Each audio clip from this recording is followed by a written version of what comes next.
জাতীয় বিশ্ববিদ্যালয়ের অধীনে অনার্স ভর্তি বর্তমানে চলছে। এখন কথা হচ্ছে যদি কোনো কারণে তুমি চান্স না পাও রিলিজ স্লিপে তাহলে তুমি কি করবা? তোমার হাতে ২-৩ টা অপশন আছে। সো যার মধ্যে একটা গুরুত্বপূর্ণ অপশন হচ্ছে রিলিজ স্লিপে চান্স না পেলে তোমার জন্য সেকেন্ড অপশন হচ্ছে দ্বিতীয় রিলিজ স্লিপ। মানে তুমি দ্বিতীয় রিলিজ স্লিপে প্রথম রিলিজ স্লিপের মতো করে একইভাবে অ্যাপ্লাই করতে পারবা। সো একটা বিষয় রয়েছে। আর ২ নম্বর যে অপশনটা রয়েছে সেটা হচ্ছে তোমার জন্য রয়েছে ডিগ্রি ভর্তি। এটা নিয়ে আমি একটু বিস্তারিত আলোচনা করছি। আর ৩ নম্বর অপশন তোমার হাতে নাই, সেটা হচ্ছে নেক্সট ইয়ার। নেক্সট ইয়ার তোমাকে আবার অনার্সে প্রথম থেকে এক্সাম দিয়ে ট্রাই করতে হবে।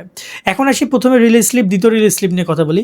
দ্বিতীয় রিলিজ স্লিপ তোমার হাতে ওই সেমভাবে থাকছে, তবে দ্বিতীয় রিলিজ অত্যন্ত ঝুঁকিপূর্ণ। সেখানে ম্যাক্সিমাম কলেজে অত বেশি আসন সংখ্যা ফাঁকা থাকবে না ভালো কলেজগুলোতে। মানে এখানে যদি খারাপ লাগলেও বলতে হয় এভাবে যে নর্মাল প্রাইভেট কলেজগুলো যেগুলো খুবই নিম্নমানের বা খরচের দিক থেকে বেশ বড়সড় একটা দাবিদার, তাদের মানে আসন সংখ্যা বেশ ভালো ফাঁকা থাকবে। ওকে, সো ট্রাই করো যদি ফার্স্ট রিলিজ স্লিপে চান্স পাও সেখানে কন্টিনিউ করার। এর পরবর্তীতে একটা বিষয় হচ্ছে যে ডিগ্রি ভর্তি।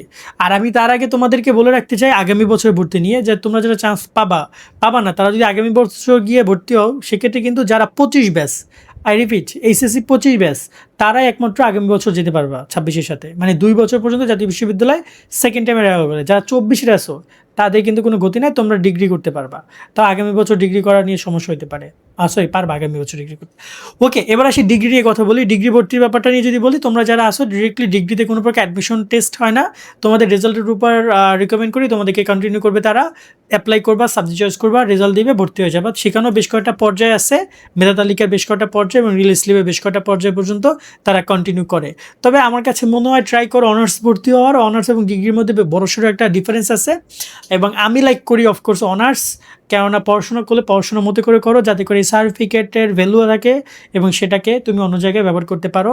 আর এমন যদি হয় যে পড়াশোনায় ছেড়ে দিবা, পড়াশোনা হচ্ছে না বা কোনো কিছু, সেক্ষেত্রে অফকোর্স ডিগ্রি মুভ করার জন্য পরামর্শ থাকবে। সো আশা করি তোমাদেরকে বেশ কিছু বিষয় ক্লিয়ার করতে পারলাম এই ছোট্ট ভিডিওর মাধ্যমে। তবে তোমাদের সকলের জন্য দোয়া শুভকামনা রইল। সকলে ভালো থাকবা। আল্লাহ হাফেজ।